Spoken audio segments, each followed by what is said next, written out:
이 모임이 우리에게 말씀을 배우는 것만이 아니고 이 말씀이 우리 가운데 좀 결단이 되고 또 실현되어져서 그 말씀을 응하고 말씀이 이루어지는 우리의 삶이 더욱더 하나님 앞에 연단되어져서 좋은 제자로 좀 변화되어지는 그런 좀 기회가 될 수 있도록 그렇게 소망하고 우리 그런 마음을 가지고 함께하기를 소망합니다.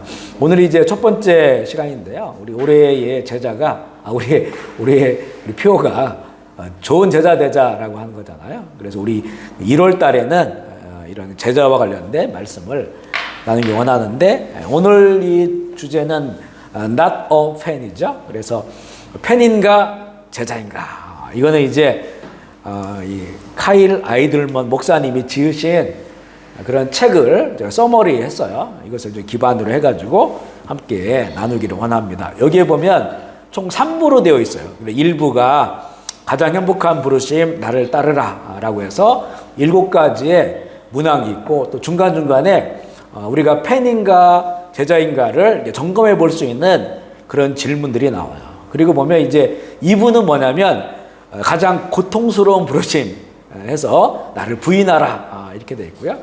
또 3부에 보면 이제 가장 충격적인 부르심에서 와서 죽으라 뭐 이런 그 주제예요.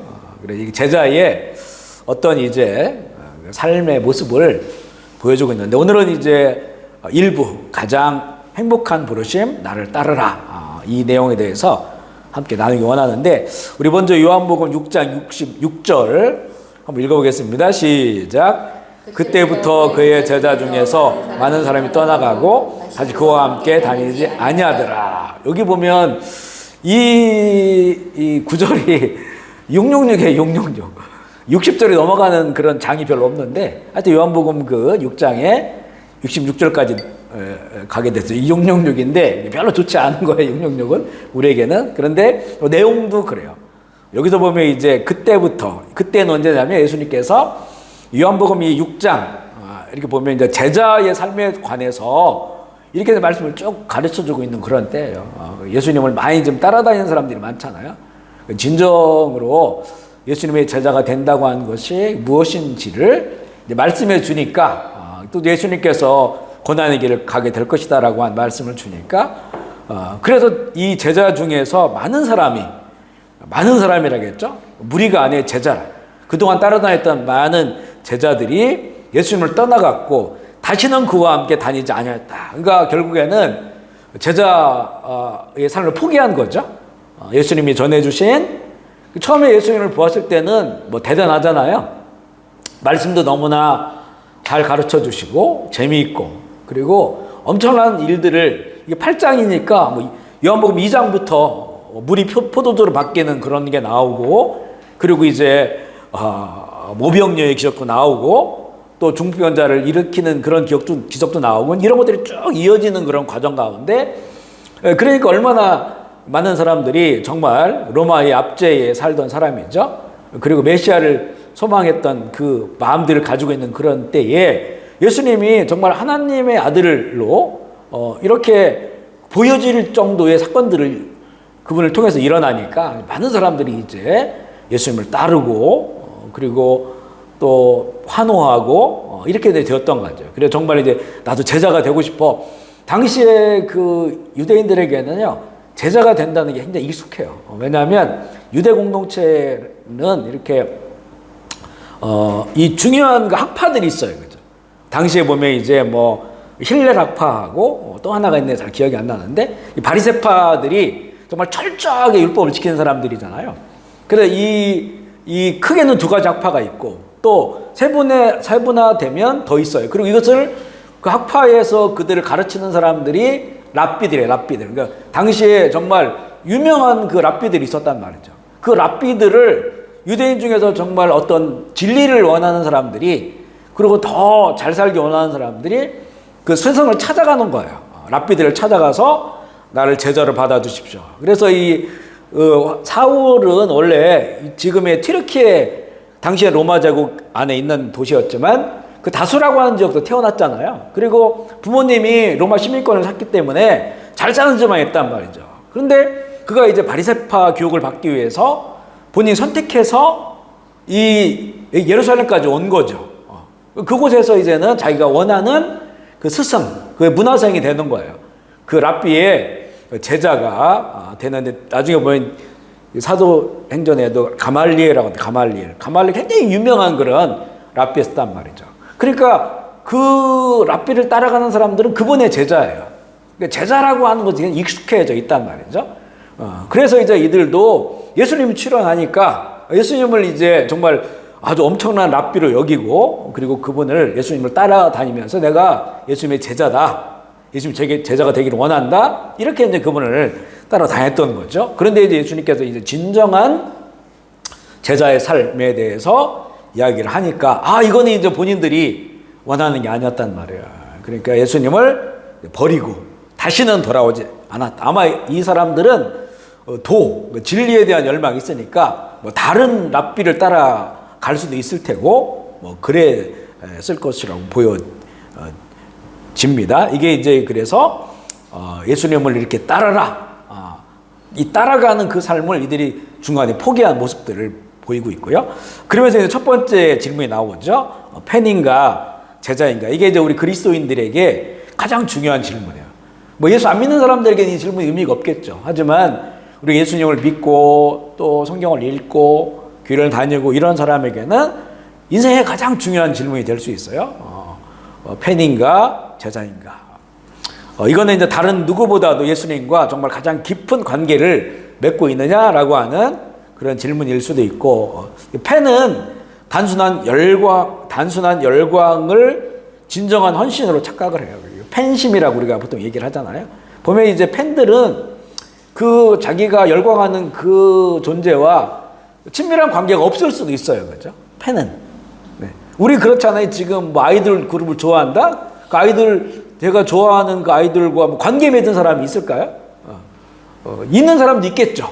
뭐 팬클럽 회장이라든가 이런 사람도 있겠죠. 부분적으로 관계를 맺겠지만 대부분의 팬들은 그 관계를 맺질 않아요. 그냥 이제 자기가 좋아서 그 노래를 듣고 또 사진을 모으고 그 사람을 이렇게 늘 바라보고 뭐 이런 거겠죠. 관계가 없다는 거죠. 팬은. 이 부분을 물어보는 거죠. 그래서 이렇게 이 단순한 그 열광, 내가 저 사람 팬이야, 좋아해, 이것으로, 그래서 나름대로 자기 헌신하잖아요.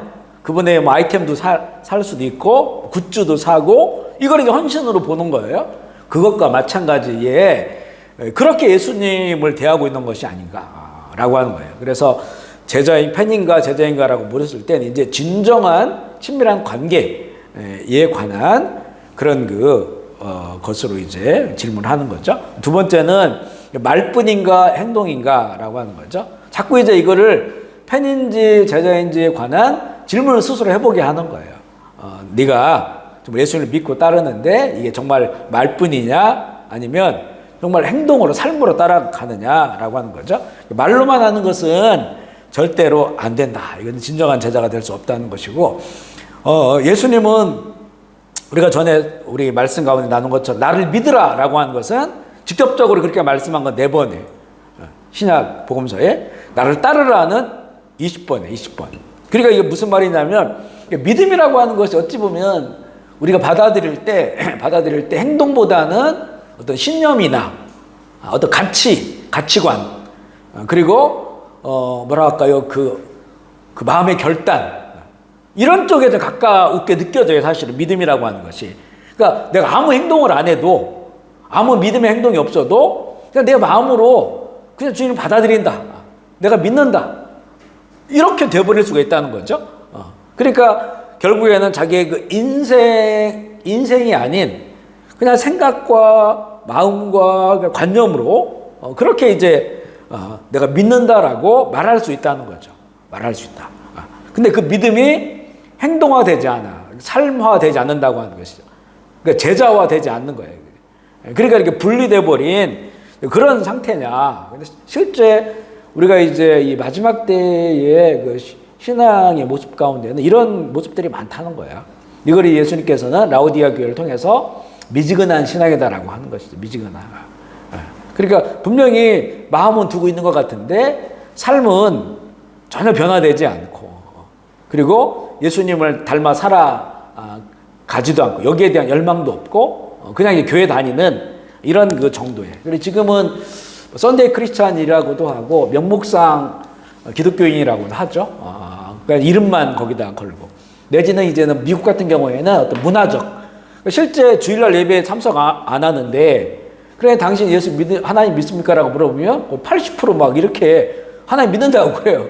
근데 주일 예배에 참석하지 않아요. 이미 그 주말에는 위크엔드가 돼서 그냥 놀러 다니고 자기들 즐기고 이러는데, 그냥 문화적으로 이게 이제 뭐 미국의 역사라고 하는 게, 우리 예수님 잘 믿겠다고 영국의 그 성공회죠. 국교화된 성공회가 스트릭한 여기를 벗어나서 자유롭게 예수를 믿겠다고 신앙의 자유를 찾아온 거잖아요.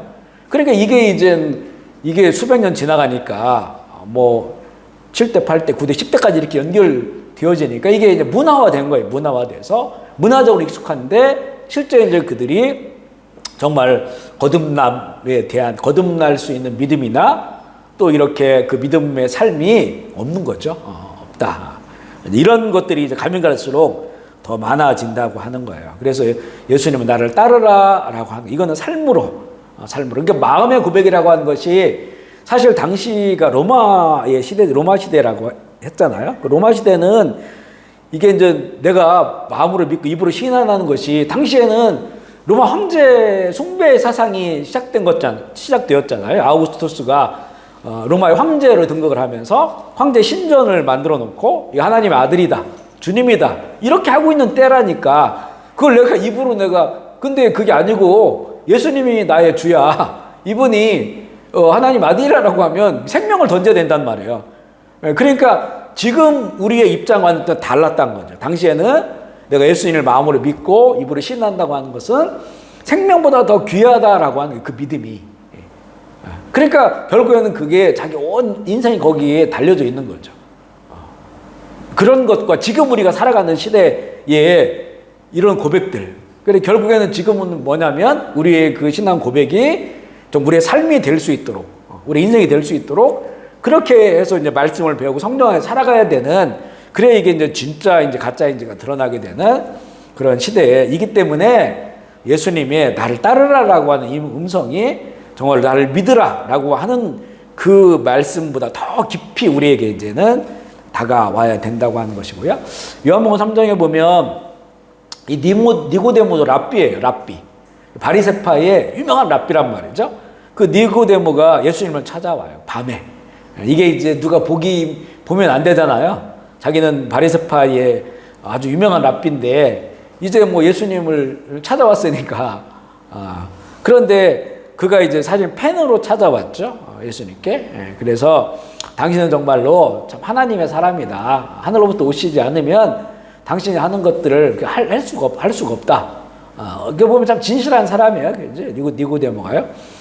하지만 이제 그때는 이제는 이분을 정말 내가 구세주로 이렇게 이제는 받아들이기가 어려운 상황이었지만, 그 자리에서 예수님께서는 거듭남에 대해서 말씀하죠. 성령에 대해서 말씀하시고 거듭남에 대해서 말씀. 우리가 너무나 잘 아는 하나님께서 일처하는 사람마다 독생자를 주셨으니, 이게 바로 니고데모와의 대화 가운데 있었던 거예요.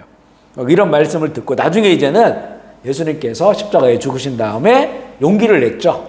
용기를 내서 그가 이제 예수님의 시신을 나에게 달라. 그래서 당시 아리마대 요셉하고 니고데모가 예수님의 시신 처리를 해요.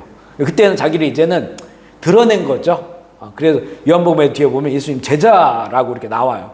이 사람들이 처음에는 정말 팬으로 찾아왔지만 결국에는 예수님을 만나고 이제는 예수님의 제자로서의 자기를 드러내게 되는, 아마 이 니고데모도 이제 바리새파가 아니고 사울이 바울 된 것처럼 예수님의 제자로 살아갔다고 하는 것을 알게 돼요. 알 수 있는 구절이 요한복음 19장 39절인데 한번 읽어볼게요. 시작. 일찍이 예수께 밤에 찾아왔던 니고데모도 그것을 100리터쯤 가져온지라. 이게 이제 19장이잖아요. 3장, 요한복음 3장에 예수님 만나요. 그러고 난 안 나오거든요. 그런데 또 이 예수님 십자가에 죽으신 후에 뒷부분에 이게 나와요. 니고데모가. 그래서 예수님을 이제 아리마대 요셉의 그 무덤에 장사할 수 있도록 그 시신을 잘 처리하는 그런 사람으로 나오는 것이죠. 당시에는 뭐 서슬퍼런 이 뭐 유대교라든가 로마도 마찬가지고 예수님의 그 죽음에 대해서 누군가 이거 시신을 훔쳐가서 부활했다고 루머를 퍼뜨릴 것이다. 아주 그렇게 감시하고 있는 이럴 때였었는데 니고데모가 그렇게 한 것이죠. 여기에 보면 이제는 군데군데 팬인가 제자인가를 진단하는 질문이 나와요. 거기 한번 1번 읽어볼까요? 1번 시작. 예수님을 믿는다고 말로만 고백하는가? 아니면 예수님을 실제로 따르고 있는가? 이렇게 물어보라는 거예요. 스스로에게 물어봐서 내가 정말 말로 믿는 그런 아까 얘기한 문화적 크리스찬, 썬데이 크리스찬, 어떤 명목상의 그리스도인 이런 게 아니냐? 아니면 진짜 내가 예수님을 좀 따르는 제자로 살아가고 있는가 물어보라는 것이고, 세 번째는 예수님에 대한 거예요. 지식인가 아니면 친밀함인가 라고 물어보는 겁니다. 반쪽짜리 마음으로는 어림도 없다. 거의 이 교재에는 그렇게 표현을 해요. 어림도 없다. 하나님에 관해 아는 것과 하나님을 아는 것은 다르다. 이 부분이에요. 그래서 이게 지식이냐? 지식. 물론 성경은 우리에게 거룩한 지식을 갖기 원하는데 거룩한 지식을 갖는다고 하는 것은 그걸 통해서 그 하나님과 더 친밀한 관계로 나아가라는 거예요. 우리가 이제 사람들이 만나잖아요. 만나가지고 사랑을 하는데 만나서 사랑의 감정이 생긴다고 바로 결혼하는 게 아니잖아요. 만나서 사랑의 감정이 생겨요. 그러면 그때부터 서로를 알아가는 거죠. 그래서 자주 만나고 싶은 거예요. 자주 만나서 얘기하다 보니까 상대가 좋아하는 게 뭔지, 또 어떤 공부를 했고 무슨 일을 하고 있는지, 그의 꿈은 무엇인지, 가족은 어떻게 되는지 이런 것들을 계속 이제 확인을 하잖아요. 서로 대화하면서. 그러면서 사랑의 감정이 있고 서로에 대한 지식을 갖고 여기에 자기 운명을 던지는 거예요. 결혼한다는 것은. 그러니까 이 감정과 지식과 이성적 판단 이런 것들이 다 이렇게 되어지면서 결국은 이제 혼인을 하게 친밀한 관계를 갖게 되는 거잖아요. 그런 거라니. 우리에게 성경이 거룩한 지식을 줘요. 근데 이게 그냥 머릿속에 네가 그 지식을 넣고 그걸 가지고 뭐 그 지식을 사용하고 누굴 가르치고 이런 거 이전에 그 우리에게 주신 거룩한 지식이 하나님을 알게 하는 거예요. 알게.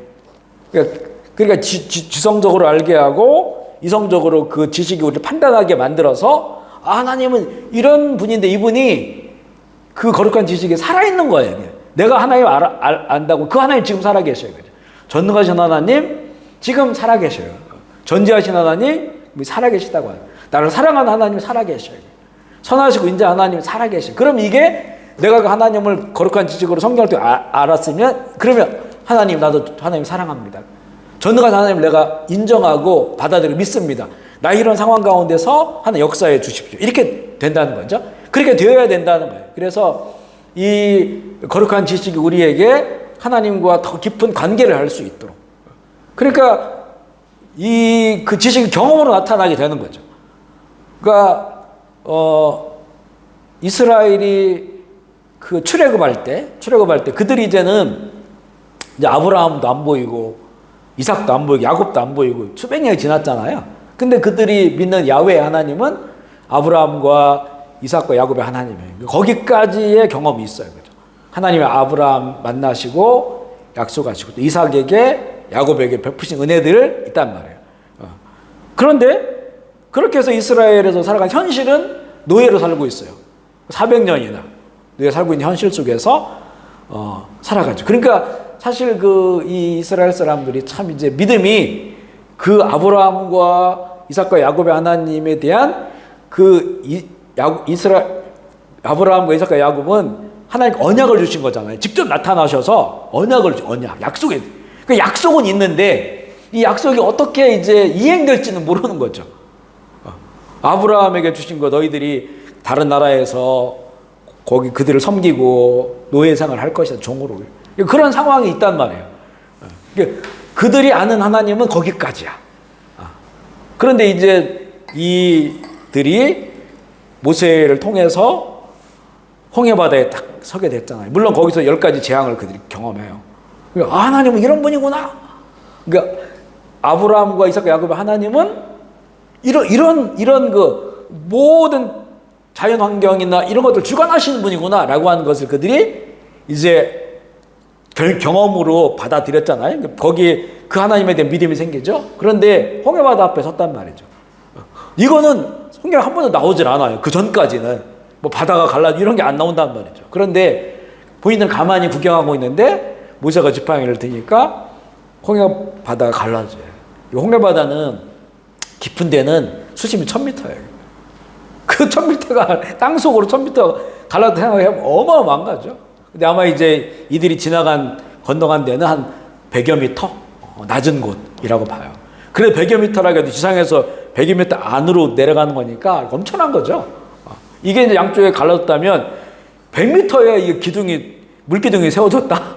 이게 상상이 돼요, 이게. 어마어마한 100m의 물기둥이 세워지고 그 사이로 지나가는 거예요. 와 하는 거죠, 이게. 하나님 어떤 분이신가, 그죠? 정말 그 천지를 창조한 하나님, 그분이 아브라함과 이삭과 야곱 하나님인데 그 순간 이 사람들은 그걸 경험해요. 그러니까 이게 이제는 그 하나님에 대한 지식이 삶의 경험이 되잖아요. 물론 이제 이 경험을 통해 얻게 된 지식은 사실은 이게 오래 안 갈 수도 있어요. 그러니까 광야에서 얼마나 하나님을 거역합니까, 그죠? 먹을 게 없다, 하나 얼마나 부정해. 그러니까 사실은 우리가 예수를 믿을 때 어떤 그 기적을 봐서 신앙생활을 시작하는 그랬을 때는 자꾸 이런 그 표적이나 기적을 원하거든요. 그 이런 것들이 내 삶에 없어지고 환란이 닥치고 고난이 닥치면 자꾸 그게 망각되어져요, 그게. 그러니까 결국에는 그 하나님을 우리가 알고 신뢰한다고 하는 것은 이런 그 기적을 통해서가 아니고 그건 하나님의 나타내심을 경험하게 하지만 결국에는 말씀을 배우고 성령께서 우리 가운데 임재하셔서 그 말씀이 살아있는 말씀으로 늘 우리가 24시간 365일 함께 할 때 정말 이제 하나님을 더욱더 알아가고 그 하나님을 경험해서 참된 우리의 삶의 지식으로 다가올 수 있도록 이런 삶이 주님과 더 친밀한 관계를 맺게 되죠. 우리가 이제 보통 신앙생활을 시작하는 분이나 이런 분들은 좀 보여달라고 자꾸 그래요. 하나님 좀 보여주면 좋겠다. 근데 사실은 이미 그분들의 삶 안에 하나님께서 엄청나게 역사하고 계시는 거거든요, 그게. 근데 이걸 잘 못 보는 거예요, 사실은. 그러니까 우리가 이제 하나님과 친밀한 관계를 가지고 자기 인생을 이게 돌이켜보면 이 하나님이 내 인생 가운데 많은 일을 하고 계셨다고 하는 것을 알게 돼요. 과거에도 하셨고 지금 하고 계신다고 하는 것을 사실 깨닫게 되거든요, 그게. 그 어떤 기적보다도 나에게 다가오셔서 하나님을 인식하게 하는 것. 아, 하나님 살아계시다. 그리고 내가 그분이 믿어진다. 이것이 사실은 엄청난, 이게 거듭남의 그 순간으로 나가게 하는데 이게 엄청나거든요, 사실은. 그러니까 예를 들어서 내가 뭐 병 걸렸는데 나았다? 이거는 순간이에요, 순간. 어마어마한 기적을 경험했다. 이거 순간이거든요. 그런데 영원히 산다? 영원히 살 수 없는 사람 영원히 산다? 이거는 말할 수 없는 기적이죠. 아픈 게 낫다가 또 아플 수 있어요. 나사로가 죽었다가 살아났는데 또 죽었단 말이에요, 그죠? 그러니까 이게 어마어마한 기적 같지만 사실은 그거는 끝이 있어요, 그죠? 그 기적은 결국 죽어요.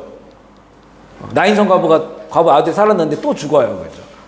그러니까 우리는 사실 그런 거를 막 놀랍다고 하지만 실제는 죽을 내가 영원히 산다는 것보다 더 놀라운 건 없다는 거죠. 그 기적은 없다는 거예요.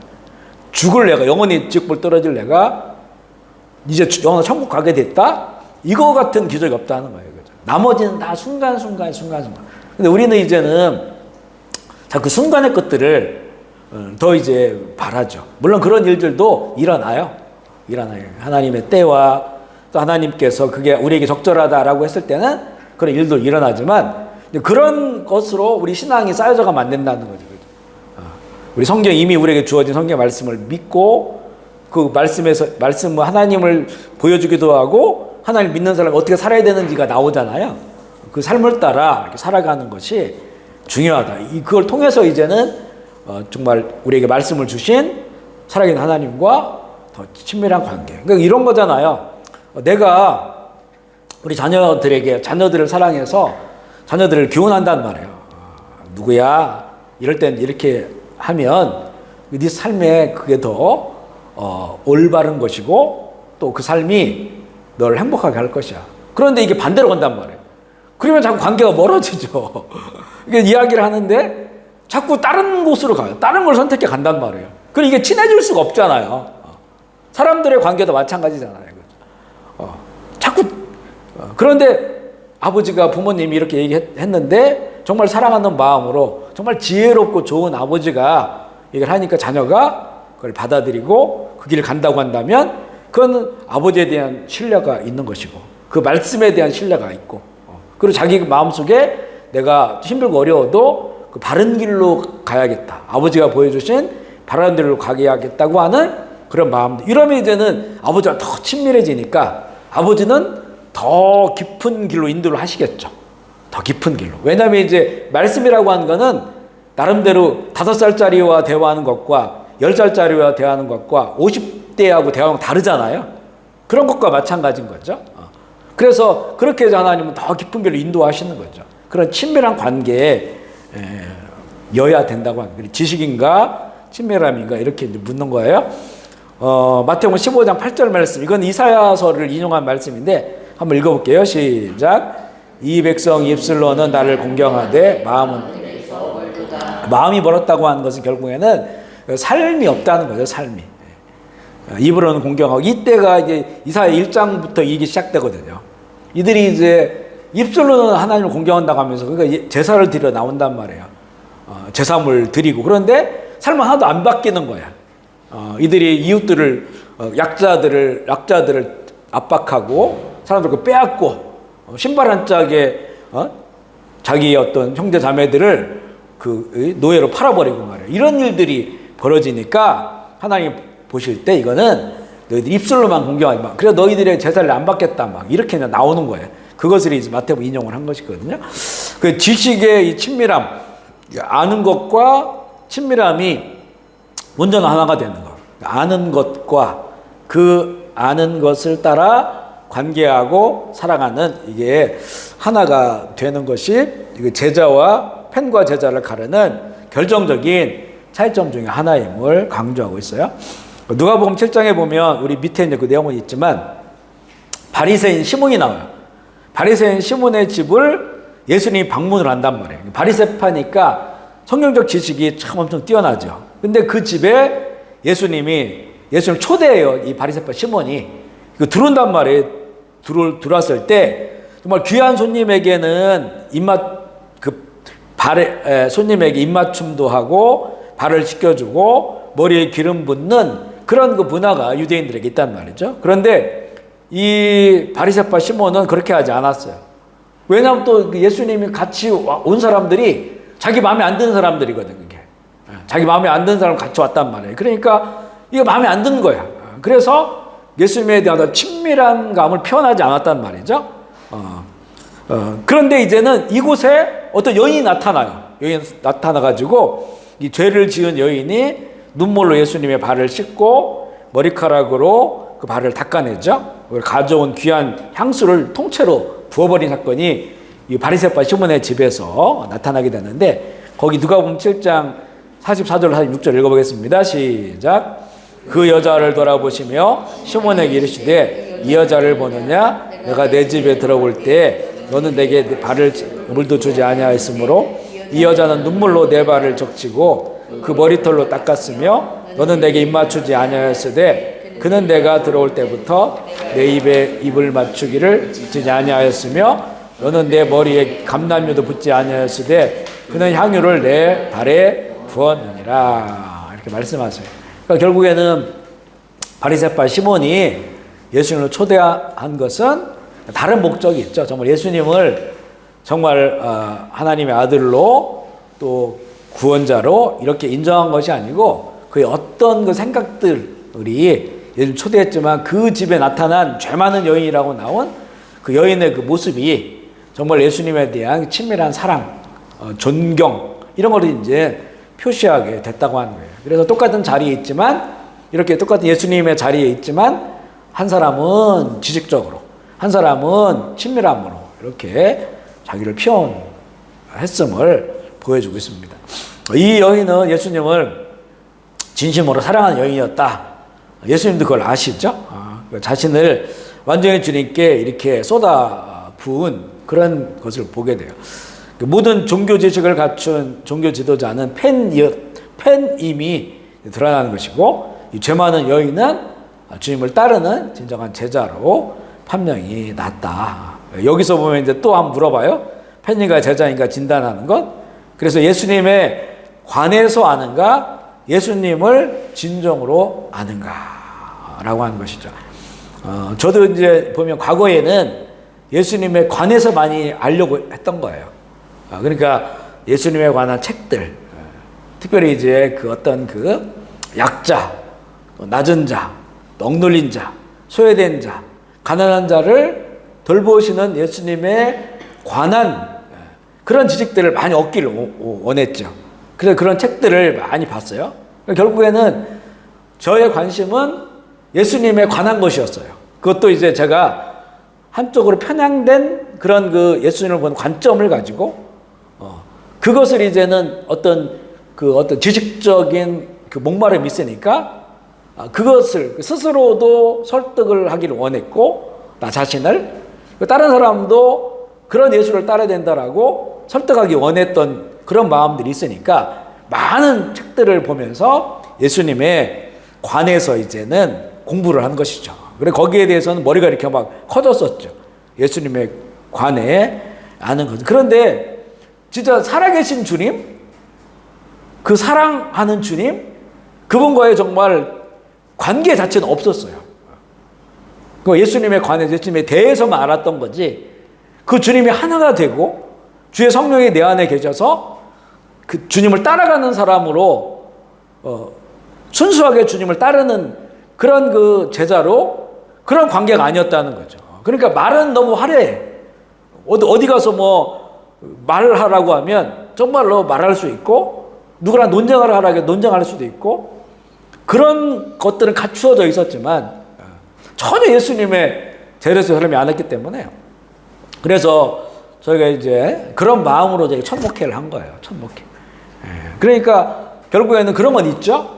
그 지역의 험한 일들, 또 약자들을, 우리도 그때 어려웠지만 약 돕고 이런 일을 하니까 사람들이 착한 사람이라고 얘기는 해요. 착한 사람.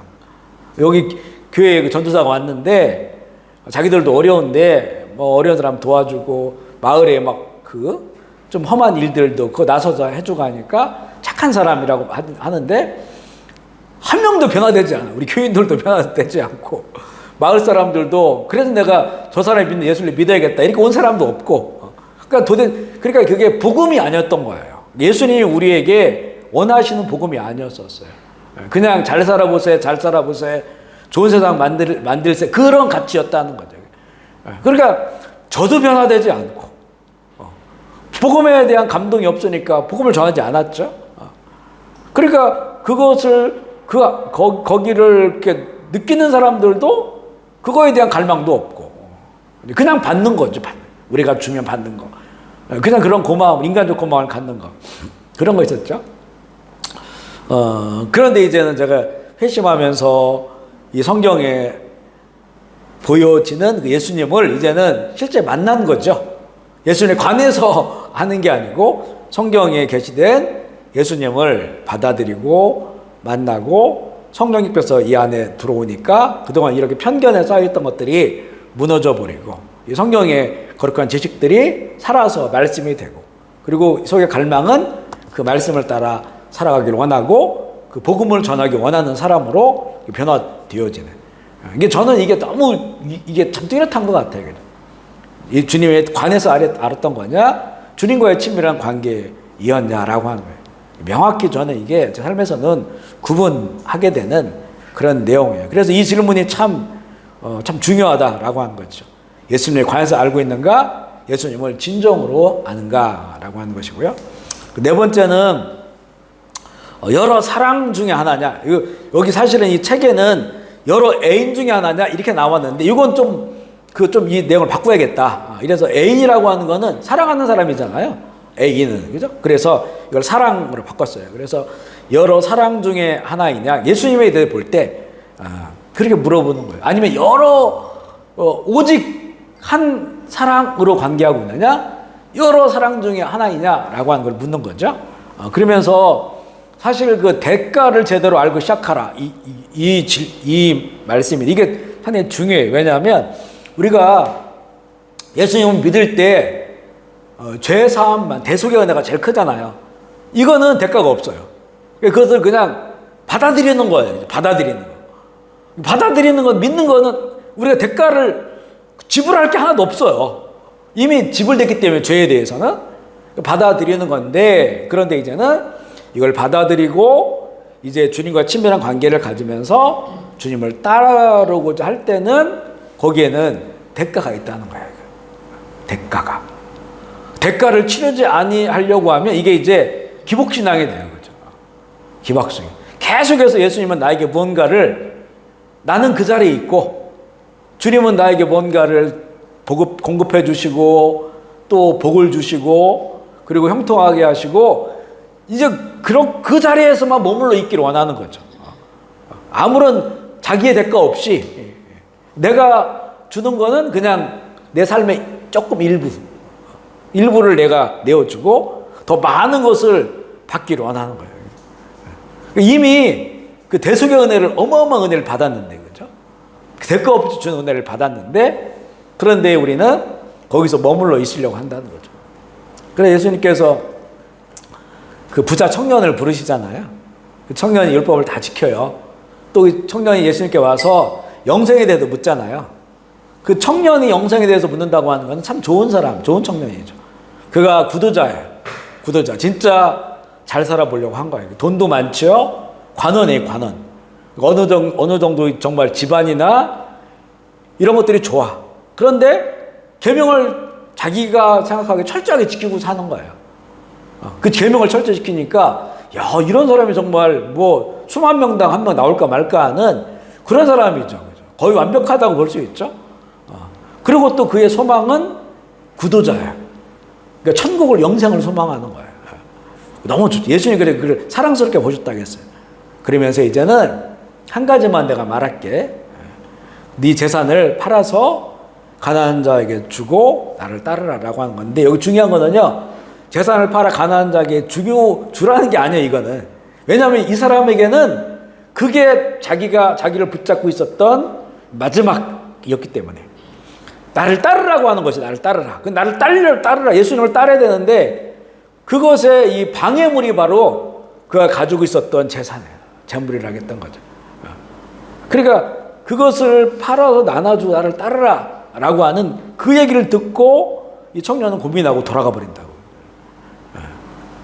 그게 나오잖아요. 그러니까 결국에는 대가를 지불해야 되는 것인데, 주님을 따른다고 하는 것은 이것에 대한 대가를 요청하는 게 뭐냐면 대부분은 이게 주님을 따르지 못하게 방해하는 것이었어요. 그러니까 아브라함에게는 이삭이었어요. 이삭. 아브라함에게 하나님께서 너 재산을 다 팔아서 나눠서 날 따라, 이러면 아브라함이 아멘하고 금방 따라줄 거예요. 아브라함에게. 아니면 뭐 다른 것을 버리고 나를 따르라면 아브라함이 금방 아멘했을 거예요. 근데 이삭이었단 말이에요. 이삭. 100살에 난 아들 하나. 근데 이게 중요한 게 뭐냐면 내 아들이기 때문에 라는 의미도 있지만 본인에게 주신 복이 있잖아요. 너의 자손이 별처럼 많을 것이다. 그런데 달랑 하나만 낳았어. 근데 이 아들을 희생제물을 바치라고 하면 이 언약은 어떻게 됩니까? 언약은. 자기는 어찌 보면 재물보다도 어떤 다른 명예보다도 그 언약을 믿고 왔거든요. 그 자기를 자기 되게 하는 그 약속이 이 이삭이거든. 근데 이 이삭을 잡아서 드리라고 하는 거예요. 엄청난 거죠. 근데 아브라함은 아무 말도 않고 따랐잖아요. 근데 그 안에서의 그 고뇌가 엄청났겠죠. 그것과 마찬가지예요. 우리가 어떤 대가라고 하는 것이 대부분은 주님을 따르려고 했을 때 대가라고 하는 것이 이 대부분은 그 정말 진정한 믿음의 삶으로 나아가는 것을 방해하는 것들. 어떤 사람들은 그 돈일 수 있어요. 어떤 사람에게는 명예일 수 있고, 정말요. 어떤 사람에게는 그 자식일 수도 있어요. 어떤 사람에게는 뭐 남편이나 아내가 될 수 있는 것이고, 어떤 사람에게는 자기의 어떤 회사일 수도 있고, 어떤 사람에게는 목사 같은 경우에는 그 교회일 수도 있어요. 교회일 수도 있어요. 근데 이런 것들이 있다고 하는 것이죠. 그러니까 그 부분을 말하는 거예요. 그걸. 그래서 이게 여러 사랑 중에 하나냐, 아니면 유일한 하나냐. 그 유일한 하나라고 했을 때는 결국에는 그게 대가를 지불해야 된다라고 하는 거죠. 그리고 그 말씀들이 이제는 나와요. 누가복음 14장 25절 27절 말씀 읽어볼게요. 시작. 수많은 무리가 함께 갈새 그 돌이키사 이르시되 부모와 형제와 자매와 더욱이 자기 목숨까지 미워하지 아니하면 능히 내 제자가 되지 못하고 누군지 자기 십자가를 지고 나를 따르지 않는 자도 능히 내 제자가 되지 못하리라. 여기 보면 이 말씀을 예수님께서 하시는 배경은 뭐냐면 수많은 무리가 함께 가잖아요. 수많은 무리가 함께 가는데 예수님께서 뒤를 돌아보시면서 무리들을 향해서 말씀하는 거예요. 그러니까 지금 그 무리들이 예수님을 따른다고 하는 것은 내가 주님의 제자입니다. 서로 앞서서 주님을 따라가려고 할 거예요. 그 무리를 주님께서 뒤돌아봐요. 그러니까 예를 들면 만약에 예수님께서 어떤 종교를 만들겠다라고 한다면 어떻게든 이 무리들을 다 끌어안으려고 하지 않겠어요? 수많은 사람들이 환호하고 예수님을 따라가는데 굳이 이 사람들에게 듣기 싫은 이야기 해가지고 그걸 다 돌려보내고 싶지 않겠죠. 그런데 이게 예수님이 하신 말씀이 무리들에게 단지 그냥 11조를 해라, 헌금을 해라 이 정도가 아니었었어요. 예수님이 정말 이 따라다니는 사람들이 그걸 고민하게 만드는 이런 말씀을 하셔요.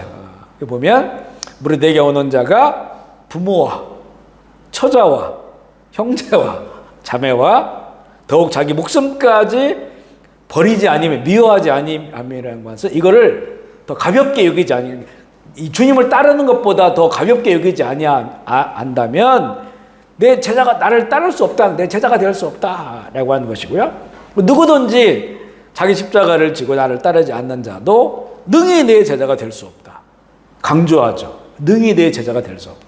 이거 지난번에 특별새벽기도 때 말씀했죠. 이렇게 예수님께서 이제 어떤 목표물을 정해줘, 목적지를 이 길로 가야 돼. 그런데 가다가 오른쪽으로 꺾으면 안 돼. 그 넓은 길 보이지, 넓은 길. 그 길로 가면 절대 이 목적지까지 못 가.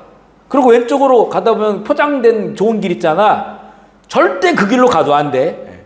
그러니까 내가 간 그 길을 따라서 그 길이 좀 험하고 힘들고 가시밭 같은 길이라고 할지라도 그 길을 끝까지 가야 돼. 이렇게 말씀하는 거예요.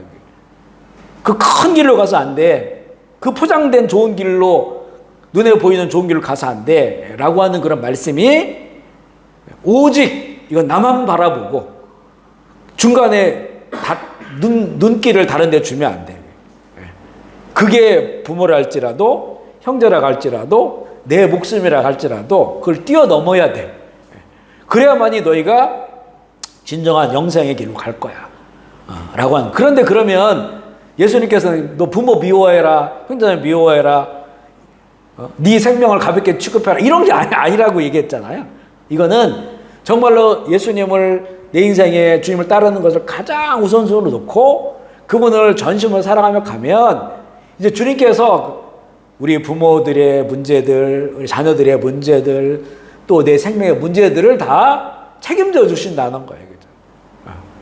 그러니까 오히려 더 내가 그걸 막 신경 쓰면서 그것 때문에 온전한 제자로 가지 못하고 이런 것들에 붙잡혀서 다른 것들에 돈 버는 것 때문에 또 나의 어떤 내 신분과 위치 때문에 또 어떤 다른 것들 때문에 이런 것들을 붙잡고 막 손에 붙잡고 그렇게 이제 그러면서 또 예수님을 간다고 이런 가는 그 길보다 훨씬 더 주님께서 오직 내가 내 삶을 덜 던지고 내 삶에 가장 귀한 것을 주님으로 여기고 믿음으로 가는 그 길에서 얻는 그런 열매들이 훨씬 더 풍성하고 더 존귀하다고 하는 것이죠.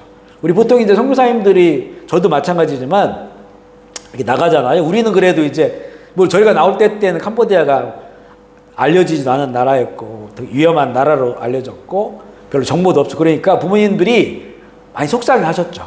근데 저희보다도 더 보면 저 아프리카로 가시는 분들도 있고 과거에 중국에 그런 막 어려운 그런 지역에 들어가신 분들이 있고 그러면 부모님들이 막 말리고 못 가게 하고 그때 그것을 거절하고 나온다고 하는 좀 불효자 같잖아요. 불효자. 근데요 대부분은 보면 시간이 지나면 부모님들이 야 내가 우리 자녀를 어떤 분은 존경한다까지 얘기하시는 분도 있어요. 그죠? 너 정말 좋은 선택을 했다. 참 잘 살고 있다. 이렇게 말씀하는 분들이 많아요. 저도 마찬가지예요. 저도. 그렇게 처음에 우리가 나갈 때는 이렇게 힘들어하고 그렇게 하셨지만 이곳에 살아가는 것들을 보면서 참 잘 살고 있구나. 이렇게 말씀하신단 말이죠. 이런 예어들이 참 많아요. 그러니까 결국에는 그런 것들을 얘기하는 거죠. 그런 것들. 우리 삶에. 그리고 삶에 한 번씩 그런 결단이 필요할 때가 있어요. 주님을 따른다고 하는 것에 있어서 이분을 내가 내 인생의 가장 중요한 그런 인생의 가치로 그분을 사랑하고 친밀한 관계로 갔을 때는 우리 삶에 또 한 번씩 그런 것들을 이렇게 좀 확인하고 결단해야 될 그런 부분들이 있어요. 그런데 그렇게 했을 때 결국 돌아오는 것은 그것 때문에 어둠이 들어오는 것이 아니고 빛이 들어와요. 빛이. 주님께서 연하하면 그런 결단들과 그런 고백들을 기뻐하신다는 말이죠. 그래서 그 길들을 잘 인도해 주시는 것을 보게 됩니다. 이 의미는 그죠? 그래서 인생의 첫 번째 자리에 주님이 계셔야 되고 나머지 것들은 그것과 견줄 수 없는 비교할 수 없는 것들이다. 이렇게 이야기를 하는 거예요. 여러 특별한 사람 중 하나가 아니라 누구도 비교할 수 없는 유일한 하나의 특별한 관계를 말하고 있는 거죠. 여러 사람 중에 하나냐? 이 얘기 뭐냐면 우리가 여기서 혼동하지 말아야 될 것이 다른 걸 사랑하지 말라가 아니거든요. 그러니까 우리 그런 거 있잖아요. 바꿀 수 없는 거. 그러니까 우리가 자녀를 사랑하잖아요. 그 자녀를 사랑하는 그 사랑과 뭐 친구를 사랑한다든가 아니면 내가 함께 일하고 있는 사람들을 사랑한다든가 어떤 애정을 갖는 거 이런 것들하고는 또 다르잖아요. 이게 그죠? 내 자녀를 사랑한 유일한 이거는 어떻게 바꿀 수도 없고 그리고 놓을 수도 없고 하는 그런 거. 이게 지금 예를 든 거는 사람이에요. 사람. 우리 자녀도 사람이고 친구도 사람이고 이웃도 사람이고 그리고 이제 뭐 사업 관련돼서 만난 사람인데 우리가 이제 사랑한다는 말이에요. 그 안에서도 우리 자녀를 사랑하는 것, 부모를 사랑하는 것하고 다른 거하고는 좀 비교할 수가 없는 거죠. 굉장히 특별한 부분들이 있는 거죠. 놓을 수 없는 거. 다른 거는 내가 사랑한다고 했지만 결국에는 놔버릴 수도 있어요. 그죠? 아니면 떠날 수도 있는 것이고 그런데 끝까지 놓을 수 없는 게 있단 말이에요. 그러니까 우리가 주님은 또 사람이 아니시잖아요. 그죠? 하나님이시니까 우리 사람을 사랑하는 것과는 또 비교할 수 없는 또 우리가 자녀를 사랑하는 거는 내가 자녀를 희생하는 거지만 사랑하기 때문에 하나님은 이미 우리를 위해서 자기 생명을 주셨다고요. 그 자기 생명을 주신 그것으로 그분 안에 나타났고 그분이 나를 사랑하시기 때문에 그분을 내가 인생의 주님으로 역사의 주님으로 이거 어떤 것하고도 순서가 바뀔 수가 없어요. 하나님 우리를 사랑하신다고 했을 때는 이거는 놔버릴 수 없는 거예요. 놔버릴 수 없는 거. 영원토록 놔버릴 수 없는 그 사랑으로 우리를 선택하셔서 자기 생명을 던지셔가지고 우리를 구원하시는 그분을 우리가 하나님으로 또 주님으로 이렇게 관계하고 있으니까 이것보다 비교할 수 있는 것이 없고 앞설 수 있는 것이 없다. 이런 말이라고 하는 거예요. 그리고 실제적으로 하나님 사랑이시기 때문에 그 사랑에 우리가 그 사랑을 최고로 여기고 그 사랑에 우리 인생을 던졌을 때 하나님의 그 사랑이 다른 것을 온전히 사랑하게 만드시는 거예요. 그렇죠? 이게 이제는 놀라운 거죠.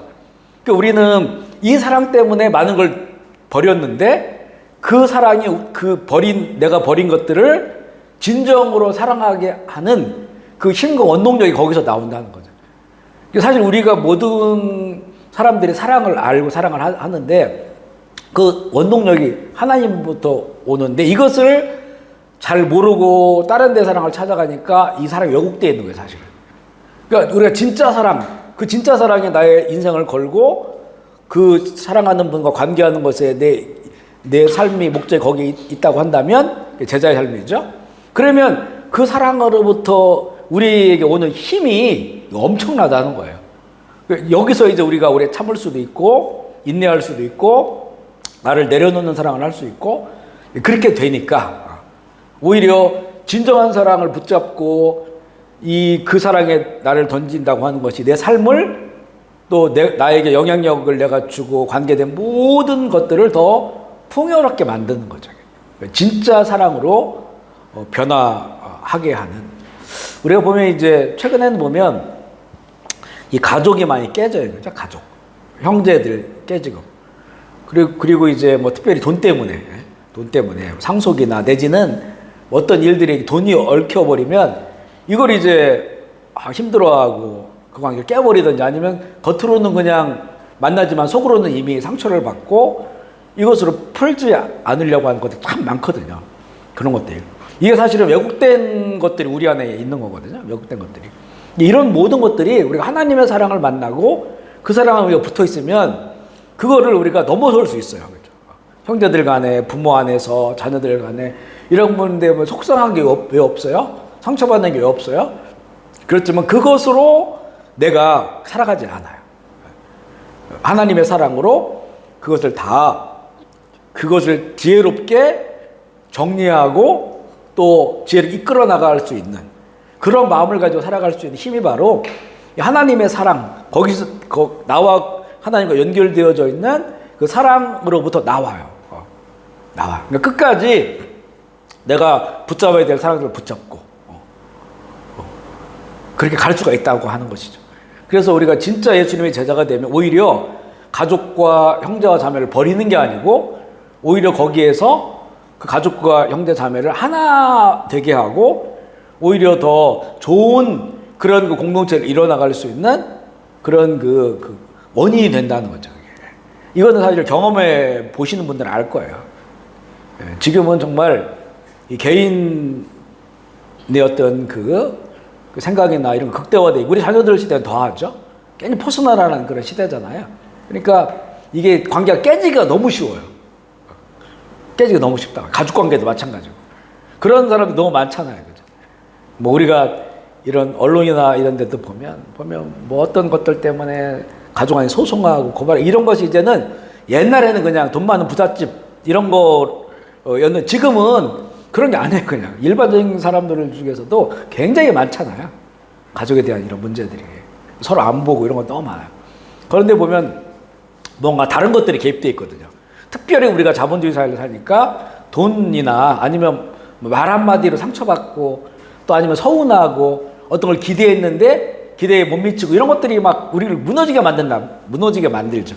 근데 우리가 진리의 사랑 안에 거기에 매여 있고 거기에 붙어 있으면 그것들을 다 우리가 정리할 수 있고 그런 것보다 더 귀한 게 무엇인지를 알게 되어져서 그런 삶을 우리 인도하기 때문에 오히려 더 풍성한 그런 사랑의 삶을 살 수 있다라고 하는 겁니다. 그래서 다 버린 것 같은데 오히려 더 많은 것들을 우리에게 하나님께서 주시는 거죠. 선한 것으로. 여러 특별한 사람 중 하나가 아니라 누구도 비교할 수 없는 유일한 하나의 특별한 관계를 말하고 있는 거예요. 주님과의 관계는. 이거를 이제는 확인할 수 있는 질문이 있다고 몇 가지를 물어봐요. 사실 물어볼 건 많을 건데 뭐 대표적으로 네가 무엇을 위해 돈을 쓰는가? 저는 좀 이걸 이렇게 바꾸고 싶어요. 무엇을 위해 돈을 쓰는가라고보다는 무엇을 위해 돈을 쓸 때 행복한가? 이렇게 좀 물어보고 싶은 거예요. 이게 바뀌거든요.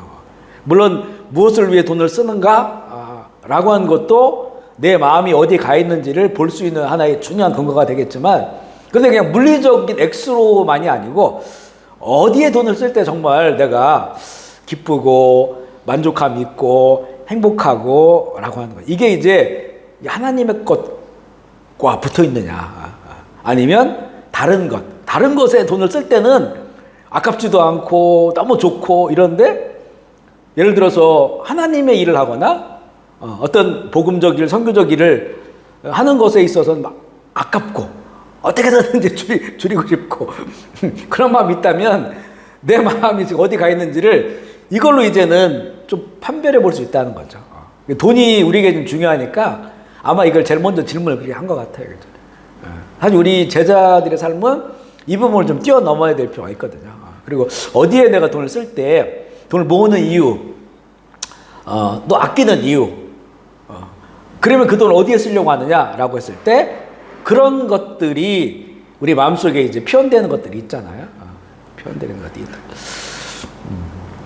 하여튼 이런 부분에 할 말 많지만 이거 뭐 너무 길어지니까 이렇게 지나가고요. 두 번째는 힘들 때는 어디에서 위로를 받는가 이거예요. 힘들 때, 내가 정말 힘들 때 내가 위로받는 게 도대체 어디냐, 이걸 잘 봐도 내 마음이 여러 군데 것들을 의지하고 사랑하고 있구나 라고 하는 것, 아니면 내가 정말 힘들 때 정말 주님의 어떤 말씀과 성령의 위로와 또 주님이 살아계심을 경험하고 주님의 사랑을 느껴서 그 힘든 것들이 풀어지고 위로가 됐는가라고 하는 것들을 점검해 볼 필요가 있다는 거죠. 근데 여기에서 우리가 내가 진짜 난 주님께 붙어 있구나, 주님과 친밀한 관계를 가지고 있구나, 이렇게 이제는 내가 알아갈 수 있는 하나의 질문이 돼요. 주님이 정말 살아계신 분이고 성경에 기록된 계시된 그 하나님의 사랑이 나에게 살아서 그 사랑의 관계 가운데 내가 이렇게 맺어 있다면 이 세상을 살면서 우리가 힘들고 어렵고 누구한테 말 못하는 문제들도 그 주님의 그 사랑이 흘러가고 있으니까 이게 이제 넘쳐서 우리를 그것으로부터 해결해 주시고 위로해 주시고 무너지지 않는 마음을 갖는 거예요. 무너지지 않는 마음. 제가 이제 종종 그런 얘기 하잖아요. 저는 제 개인의 일에 대해서는 상처받았다라고 한 표현 자체를 쓰지 않는다고. 여기 이제 뭐가 칼로 뱉다 해가 상처가 났네 이렇게는 사용하지만 이제 설교자이기 때문에 이렇게 뭔가를 가르치고 할 때 때문에 상처받았다 이런 표현은 하지만 제 개인으로는 그걸 사용하질 않아요. 왜냐하면 제가 받은 상처 이전에 주님이 받은 큰 상처가 있고 그게 저는 믿어지거든요. 주님이 나의 모든 상처를 본인 상처 받으심으로 대신 상처를 받으셨다고 하는 것을 그게 믿어져요. 그러니까 내가 받을 상처도 나는 주님의 제자고 주님의 종이니까 주님께서 이미 담당하셨다라고 하는 것과 그리고 그 엄청난 고통과 상처의 시간을 이기신 주님이 내 삶의 주인이시고 그분이 나를 사랑하시기 때문에 얼마든지 주님 안에서 그거를 보듬어 안을 수 있다고 하는 것을 많이 경험하거든요. 물론 스크래치는 나요. 한 번씩 보면 서운하고 또 스크래치가 난단 말이에요. 근데 이거를 품진 않아요. 내가 상처받았어 라고 해서 이거를 싸매질 않아요. 이걸 싸매가지고 이걸 속으로 탁 눌러놓으면 이거는 이제는 결국에는 상처가 아니라 골마버려요. 그 상처 내가 받았는데 이게 바로바로 치료가 안 되니까 골마버리면 이거는 누구에게 유익한가요? 나에게 전혀 유익하지 않아. 이게 상처를 싸매고 있으면 그게 골마버리면 오히려 더 여기서 무너져버리고 절망하고 그것 때문에 하나님의 뜻과는 다른 그런 마음을 가지고 살아가게 된다는 말이죠. 그래서 저 개인에게는 내가 누구한테 상처받았네 이렇게 표현 자체를 하진 않습니다. 야 이거 오래됐거든요. 하나의 처음에는 이게 잘 안 돼서 막 훈련을 했어요. 훈련. 이거는 내가 상처받은 게 아니야. 이건 상처도 아니야. 어떤 때는 상처받는다고 한 게 그런 거잖아요. 뭐 남들이 뭐 나에게 무슨 안 좋은 말을 한다든가 아니면 나를 모함한다든가 비난한다든가 아니면 내가 실제 이게 팩트인데도 그 얘기를 누가 하면 그것도 기분이 나쁘고 싫고 그렇단 말이죠. 그런 것들 그게 진짜든 거짓이든 나한테 막 오는 거. 또 누구 기대했던 사람들 있잖아요. 뭐 남편이나 아내나 자녀들이나 부모들에게 기대했던 사람들한테 그 기대에 합당하지 않은 그런 대우나 뭐 이런 것들을 받았을 때 이게 이제 왜 상처받았다 이렇게 얘기하는데 근데 보면 이게 상처받을 일인가? 이렇게 생각이 드는 거예요. 그냥 뭐 우리가 사람이니까 사람은 사람을 그냥 비난해요. 그리고 그냥 쉽게 말하는 경우도 있고, 이거는 이제 우리만 그런 게 아니라 인류 역사가 그래요. 비난하고 욕하고 뭐 이게 좋다는 게 아니에요. 인류 역사가 죄악 가운데 살아가는 사람이 그런데 그런 걸 내가 받는 거거든요. 비난을 받고 욕도 얻어먹고 얼마든지 이게 우리에게 가능한 일이다. 그런 거 내가 들을 수 있다. 무슨 뭐 예수님도 그렇게 욕을 얻어먹고 결국에는 그 제자한테 배신당해서 죽음을 당하시고 은 30에 팔려가지고 그렇게 하셨는데, 우리가 뭐 예수님보다 고결한 사람도 아니고 어렵게 사는 사람도 아니고 실수도 하고 우리도 다른 사람 생각지도 않고 말했는데 그게 상처가 될 수도 있고, 그래서 그게 되돌아온 걸 수도 있고, 그러니까 이거 충분히 가능한 일이다. 죄악된 세상 가운데서 요걸 내가 나를 봐도 뭐 어떨 때는 요거도 먹어도 싸다 느끼는 경우도 있고, 그게 아니고 왜곡된 거라고 해도 뭐 내가 뭔데 또 이렇게 사람들 구설수에 이렇게 오르내리는 것도, 이것도 어떻게 보면 긍정적으로 볼 수도 있고 관심이 많나 보다 생각할 수도 있는 거니까, 그렇게 그냥 받아들여지고 이해가 되고, 또 가장 중요한 거는 주님에게 붙어 있는 사람이라면 주님이 받은 상처나 아픔들을 생각해 보면, 그렇지만 그분은 그걸 다 용서하셨잖아요, 십자가에서. 그러니까 우리가 예수님을 따르려고 한다면 이런 것도 해야지, 그죠? 용서도 해야 되고, 그럴 수 있어야 정말 예수님의 제자라고 말할 수 있으니까. 만약에 그게 안 된다면 주님이 먼저 가셨으니까, 주님이 그러시잖아요. 히브리서에게 나오지 아마. 내가 너희들부터 먼저 시험 받았으니까 시험 당하는 데가 능히 내가 도와줄 수 있다. 그러니까 우리가 시험 당하고 상처받고 아플 때 주님이 먼저 그 길을 가셨으니까 주님은 도와주십시오 라고 하면, 살아있는 주님이 자기를 주님이라고 인정하고 도움을 구하는데, 그죠? 언제든지 그렇게 해서 주님께서 지혜를 주시고 말씀을 주시고 우리 이걸 막 바꿔 나가신단 말이에요. 이걸 좀 경험하면, 그러면 우리가 참 우리의 그 인격이나 마음들이 굉장히 평온할 수 있어요. 한 번씩 막 요동치다가도 다시 돌아오고 이렇게 이제 되어진다는 거죠. 그러니까 힘들 때 어디에서 위로를 받느냐? 우리는 내가 주님 안에서 위로를 받습니다. 말씀과 위로를 받습니다.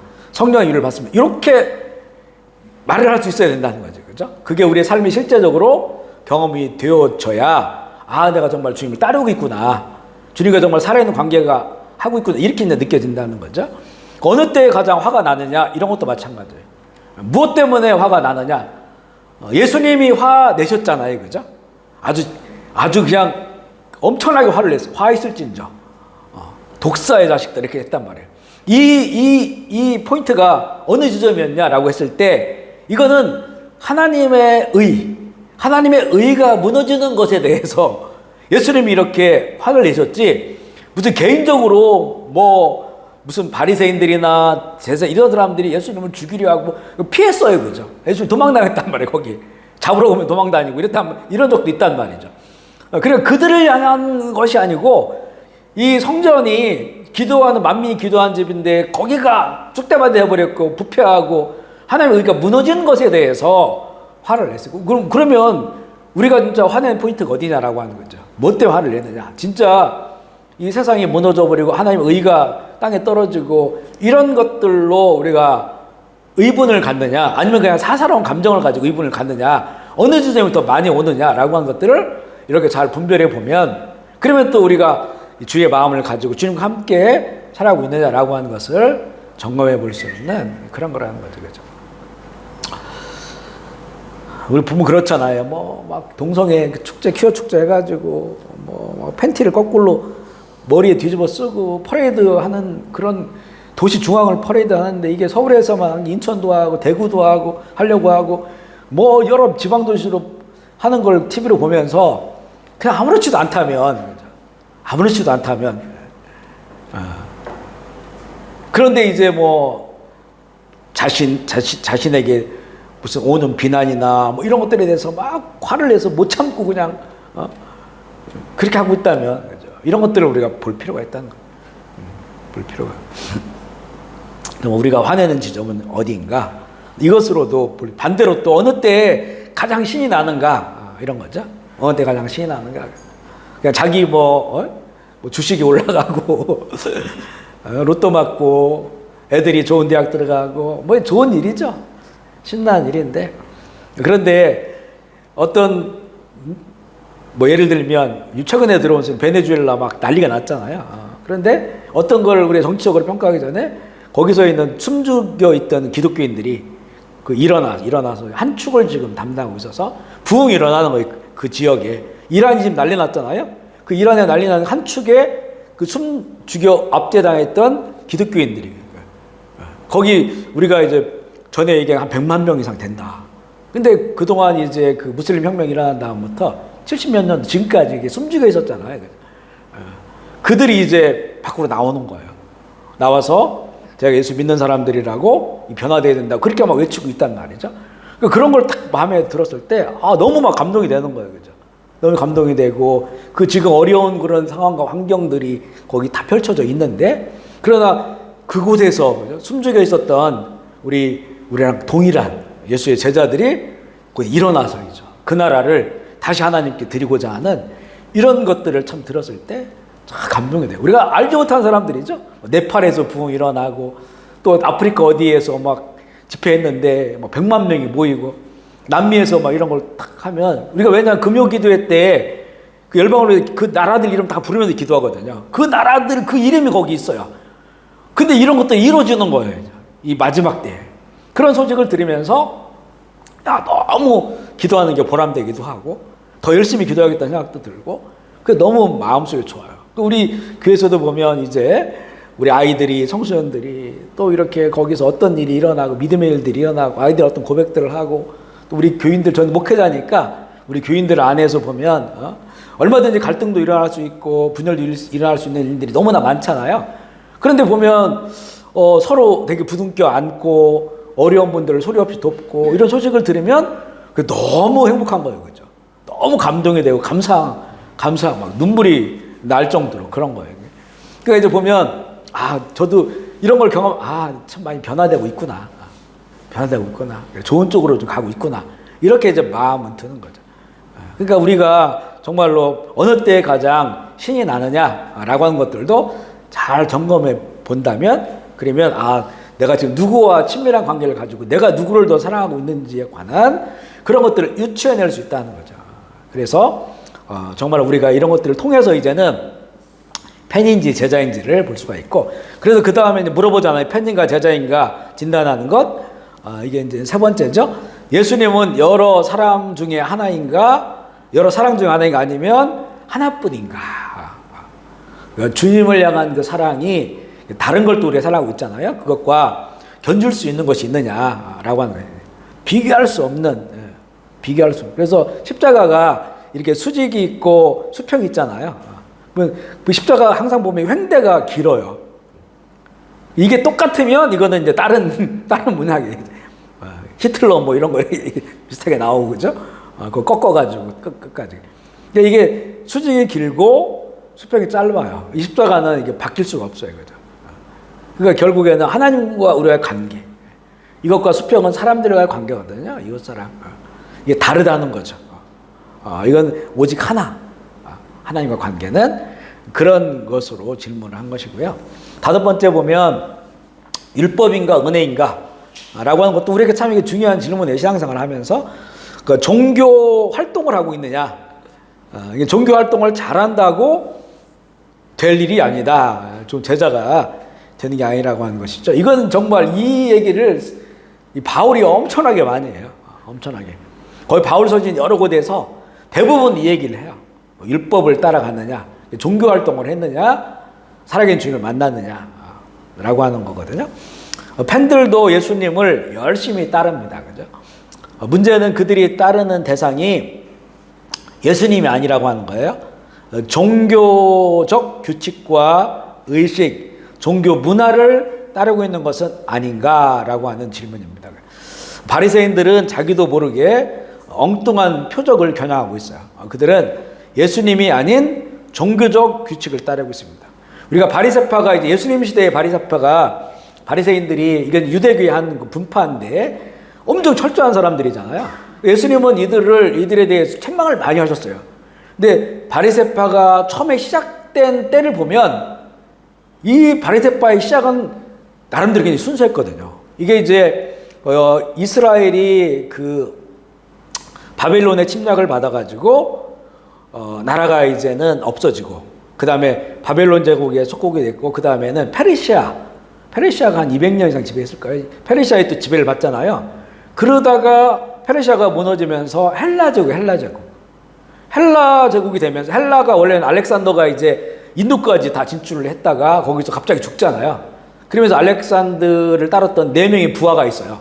4명의 부하가 헬라 제국을 나눠서 분할 통치를 이게 다니엘서의 환상으로 다 나와 예언으로 분할 통치를 하는데 그때 이제 이 지금으로 얘기하면 이스라엘 가나안 땅 여기를 지배했던 그 안티파스가 그가 어떤 것들을 가졌냐면 이 헬라화 시키기를 원한 거예요. 헬라는 이미 알렉산더가 되게 이제 뭐 누구죠? 그 소크라테스나 아리스토텔레스나 자기 이 헬라 그리스의 고대 철학자들 굉장히 존경했어요. 그래 그들의 어떤 철학을 자기들의 정치화 시키려고 했단 말이에요. 헬라 세상을 만들려고 한 거죠. 원래 헬레니즘이라는 거에 헬라는 원래 그 신화에 나오는 그 여신이에요, 여신인데 그래 그리스 신화하면 유명하잖아요. 거기에 어떤 사상이 담겨져 있어요, 종교적 사상이. 그래서 헬라화 시키려고 했을 때 근데 이스라엘은 히브리적이잖아요. 히브리적인 거하고 헬라적인 거하고는 완전히 달라요. 히브리적인 거는 오직 그 유일신 하나님으로부터 모든 가치들이 거기서부터 나오거든요. 근데 헬라는 인본적 가치. 그래서 그 헬라에 보면 신들이 막 질투하고 싸우고 뭐 이런 것들이 나오잖아요. 이게 신을 사람으로 취급을 한 거예요. 사람처럼 질투하고 뭐 이런 거 나오잖아요. 그런데 그래서 헬라 철학, 플라톤 철학 이분법으로 만들어놔요. 그래서 이런 깨끗한 것, 그러니까 어떤 그 성과 속, 깨끗한 것과 더러운 것을 구분해 버려요, 이게. 그런데 히브리는 그게 아니에요. 그냥 하나님이라는 존재 자체가 그 더러운 것, 이런 것을 그 모든 것도 다 하나님의 주관 가운데 있기 때문에 그냥 여기는 그 하나의 하나, 그러니까 하늘과 땅이 하나예요. 하나님을 인정하고 하나님을 믿고 하면 이 땅의 모든 것들은 하나님의 주권 가운데 있으니까 문제가 될 게 없어요. 땅과 하늘이 일치가 돼요. 근데 플라토닉 그 철학은 이걸 이분법화 시켜버려요. 이게 헬라 철학이거든요. 그러면서 어떻게 되냐면 인본적이니까 사람들의 어떤 활동이나 이런 걸 극대화시키려고 하는 거예요. 올림픽이 거기서 나오잖아요, 그리스에서. 왜냐하면 사람들이 자기들끼리 하나님 없이 열심히 근육을 닦어. 그리고 막 뛰어. 그리고 점프를 해. 그래가지고 최고로 잘하는 사람들을 뽑는 거예요. 그러니까 그걸 계속 하려고 하잖아요, 사람들이요. 그러니까 육체를 강화시키는 거야. 이걸 강화시켜가지고 제일 잘하면 거기 금연륜관을 씌워줘요. 이 헬라 철학이 거기에 담겨져 있어요. 그러면서 우리가 평화, 사람의 힘으로 하나가 되고 이런 그 헬라화식. 그래서 이제는 이 나중에 이제 헬라화를 시키려고 할 때 그 헬라 제국의 지도자들이 예루살렘 그 앞에다가 거기 경기장을 만들어가지고 올림픽 그 앞마당에다가 올림픽 같은 걸 해요. 체육대회를 해요, 거기서. 체육대회를 하고 자기들이 이제 믿는 제우스나 이런 깃발을 들고 이제 나와가지고 예루살렘 성전에 꽂고 거기서 1등 나는 사람들 뭐 씌워주고 이렇게 한단 말이에요. 근데 이거를 이제는 이 어떤 제사장들은 그걸 좋다게 헬라화 되는 거에 대해서 인부족 세상이 되는 거에 대해서 또 육체적으로 달려 이런 걸 좋아한단 말이죠. 그런데 이제 원래 이 여호와 하나님 섬겼던 사람들이 헬라화 되는 걸 반대해가지고 이 헬라화 되는 것들과 온전한 신앙이 구별돼야 된다. 그래서 만든 그룹이 이 파리시예요. 바리새파. 바리새파라고 하는 말이 구별된다라는 뜻, 구별된다. 그래서 이들은 그 헬라화 되는 걸 반대했다가 3,000명이 순교해요. 3,000명이. 그러니까 초기에 그 바리새파들은 엄청난 그 성경 구약의 하나님에 대한 히브리라고 하는 거는 이스라엘 전체를 말하는 것이 아니고 아브라함의 후손을 말하는 거예요. 히브리죠. 그분들은 근원 자체가 하나님으로 모든 것을 다 하는 거야. 헬라화 되니까 거기에 이제 사람과 힘과 능력과 그들의 어떤 어떤 인본적인 것들이 등장을 하는데 이걸 반대하는 거예요. 그래서 그걸 반대하니까 그 권력은 그 헬라가 가지고 있으니까 이 사람들을 죽인다. 3천 명이 순교를 해요, 그 사람들이. 원래 십자가는 헬라 제국에서 시작됐어요. 그때 십자가에 달려가지고 죽어요. 끝까지 타협을 하지 않아요. 이렇게 이제는 이 구별된 사람, 분리된 자들이 시작이 되는 거예요. 근데 이게 이제는 시간이 지나면서 로마 시대가 되고 시간이 지나가면서 그러니까 이스라엘 사람들이 바리새파를 엄청 존경했죠. 육체적인 걸 초월해가지고 신적인 어떤 그런 종교 의식을 가지고 그걸 따르는 사람들이니까. 그리고 엄청난 순교의 피가 그들에게는 있는 거예요, 조상들에게. 그러니까 바울이 이제는 그걸 배우러 온 거죠. 저 다소 로마에 잘 사는 지금 튀르키예 쪽이죠. 잘 사는 집안에 태어나서 와가지고 이제 그 공부를 하게 된 것이죠. 철저하게 살려고 했던 거예요.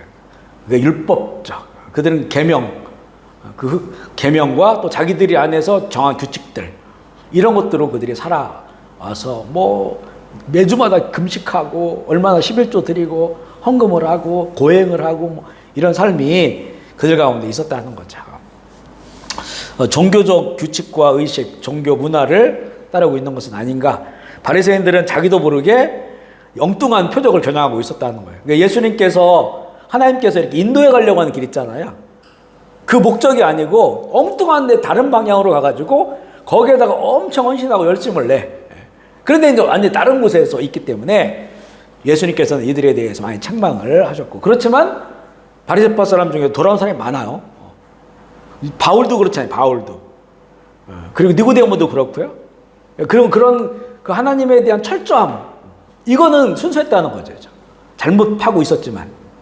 그러니까 그들 중에서 이렇게 돌아온 사람들이 있다는 거예요. 그래서 거기 질문하지, 팬인가 제자인가 진단하기, 암보다 밖에 더 신경을 쓰고 있는가라고 하는 것이죠. 바리새파의 율법주의자들이 변질되니까 자꾸 이제 사람들에게 자기들 신앙을 보여주려고 하는 거예요. 보여주려고. 그래서 이제 구약에처럼 너희들을 밖에 나갈 때 옷에다가 네 군데 술을 달라겠죠. 당시에 옷이 통으로 되어 있어요. 통으로 이게 쑥 뒤집어 쓰면 앞에가 있고 뒤에가 있으니까 그 끝에다가 하나님 말씀해 주신 그 색깔들로 해서 이렇게 술을 달아요. 그러니까 거추장스럽죠. 자유롭지 못해요. 이렇게 출렁거리는 게 있으니까 이거를 통해서 내가 지금 여호와 하나님을 섬기는 자라라고 하는 자기 의식. 그래서 함부로 말하지 말고 함부로 행동하지 않고 이제 그런 것 때문에 이걸 달고 다니라고 했거든요. 근데 나중에는 이제 이걸 길면 길수록 더 경건하다 이래가지고 옷에다가 막 몇 개를 달고 그리고 더 길게 달고 화려하게 달고 출렁거리면서 그게 시장을 돌아다니는 거예요. 그렇게. 그런 사람들이 볼 때 그 사람 앞에 머리를 숙이는 거예요. 이 사람은 이렇게 불편하게 살면서도 이렇게 거룩하게 경건하게 사는구나. 이렇게 하는 거고, 또 막 금식하면 온갖 막 이상을 다 쓰면서 그 사람들 보는 앞에도 금식하고, 헌금을 드릴 때도 난 이만큼 드린다라고 해서 다 보여지게 드리면서, 구제할 때도 구제도 하는데 의무적으로 정해져 있어요. 하루에 한 번, 일주일에 몇 번 이렇게 정해져 있단 말이죠. 막 사람들 보는 데서. 그러니까 이제 되게 좋은 일하고 선한 일을 하는데 다 외식하는 거죠. 다 사람들에게 보이려고. 그게 나중에는 이제 이런 율법주의자들이 그렇게 바뀌어 버리는 것이죠. 결국 주님이 원하시는 것은 그렇잖아요. 너희들이 뭐 조그만 것까지 11조 하라고 하면서 채소 집에서 기르는 것까지 11조 하라고 하면서 너네 안에는 다 썩어 문드러지고 그래서 하나님이 원하시는 것은 네 안에 있는 그런 인애와 공의를 원한다. 사랑하는 것과 그리고 이 하나님이 원하신 의, 이거를 이제 원한다. 예수님 말씀을 하셨단 말이죠. 여섯 번째는 또 묻는 자신의 힘인가 성령인가라고 하는 거예요. 이게 이제 팬과 제자를 점검해 보는 그런 또 질문이었죠. 성령 충만한가 자신의 힘을 의지하면 여지없이 깨진다라고 하는 겁니다. 팬들은 하나님과 예수님 이야기는 쉽게 받아들이지만 성령님에 대해서 어찌할 바를 모른다. 사실 우리가 사실 이거 경험하거든요. 경험해요. 우리 뭔가를 이제, 물론 우리 교인들의 원체 뭐 익숙하니까 그런 건 별로 없지만, 한국에 가서 이렇게 얘기하다 보면, 우리가 다 하나님 얘기하고 예수님 얘기하는데, 성령님 이런 얘기하면요, 왠지 이 긴장한 사람들이 있어요. 이상하게 보는 사람들이 있다고. 성령님 이야기를 하면. 그러니까 이게 그런 부분들이 있다는 거예요. 그러니까 성령과 교제하고, 사실 예수님 올라가시고 성령님 보내주신 거잖아요. 그러니까 성령님은 예수님처럼 우리 속에 일하시는 분이니까, 우리가 아마 신앙적 얘기를 하면 성령님 얘기를 정말 많이 해야 되거든요. 성령님과 교제하고, 성령의 감동을 받고, 성령께서 나에게 이렇게 말씀하여 주셨고, 말씀이라고 하는 거는 어떤 그냥 귀로 듣는 그런 음성들이 아니고, 뭐 그럴 수도 있지만 특별한 것이고, 하나님의 그 말씀을 내 삶에서 진리로 말씀해 주시는 것을 말하는 거죠. 그래서 성령의 음성을 듣고 내가 이렇게 살고 있고, 또 예배 중에 성령님이 감동을 주셨고, 성령님에 대한 얘기를 참 많이 해야 되거든요. 그분과 교제하고 나누는 그런 이야기들.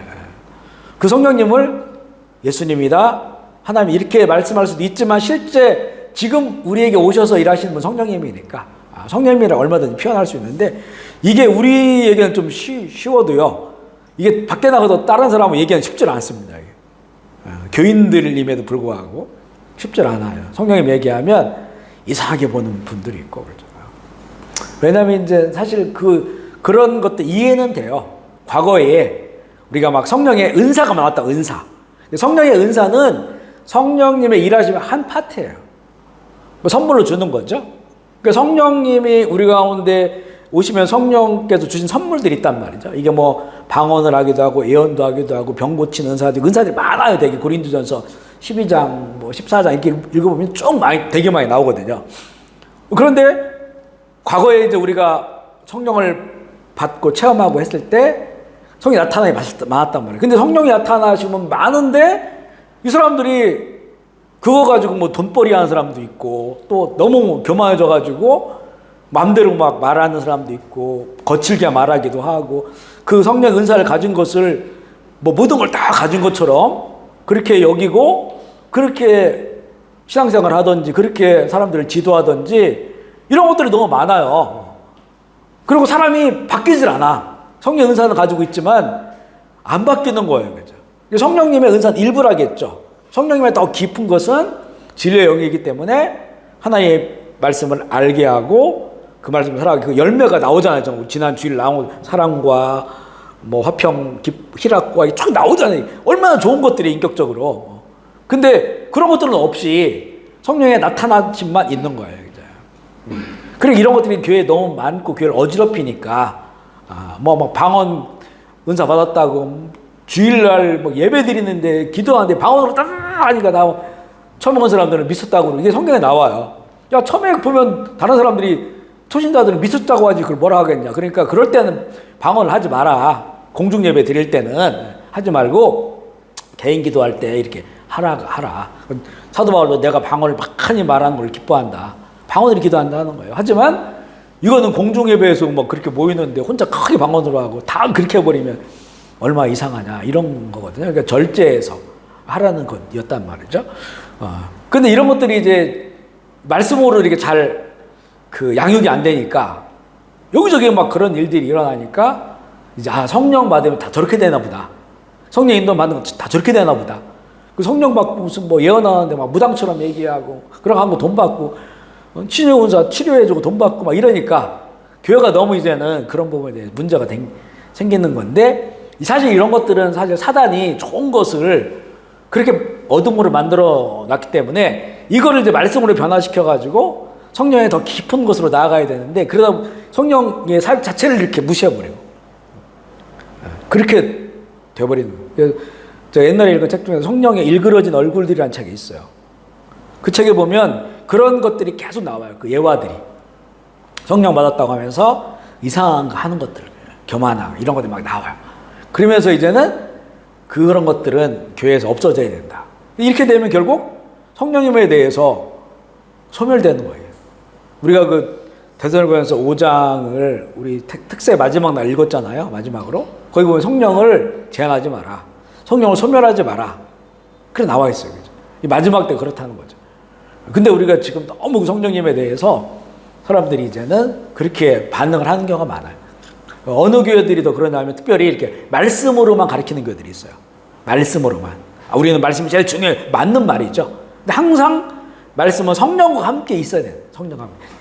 말씀과 성령, 성령과 말씀 이렇게 진리의 영으로 와서 말씀을 예수님을 생각나게 하고 예수님 생각난다는 게 예수님 그리워 이게 아니고 예수님이 가르친 모든 것들 생각나게 한다는 것이니까 말씀 사역을 한다는 거죠. 그게.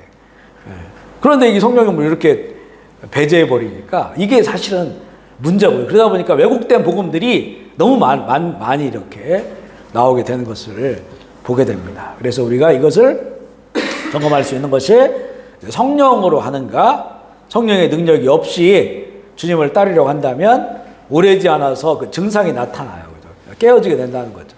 짜증도 나고 분노도 나고.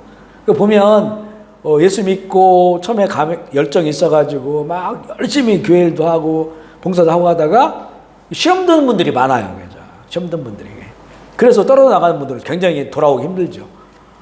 대부분 보면 이게 자꾸 이제는 성령을 의지하면 성령 인도를 받으면 그렇게 시험을 들려고 해도 그것을 이길 수 있도록 아까 앞서 얘기한 것처럼 이런 여러 가지 것들로 하나님 주님의 말씀이 생각나게 하고 주님이 하신 일들을 생각하고 해서 이것을 극복해낸다는 거예요.